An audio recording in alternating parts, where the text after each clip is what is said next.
করার পরে আমি এর মধ্যে দেখুন চৌলি আলু কুকারে সিদ্ধ করে রেখে দিই, কেন চানা বটানা চৌলি ডাল তাতে একটু হিং ফোড়নি দিলে ভালো খেতে হয়। পেঁয়াজ আর ওই টমেটো এটাকে আমি ভালো করে ফ্রাই করে নেব।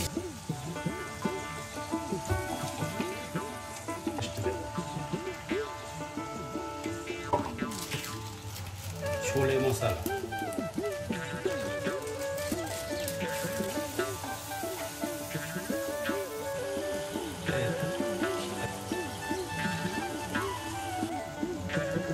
তেল বেরিয়ে যাচ্ছে, যত ফ্রাই করবেন তত সিদ্ধ করে রাখবেন।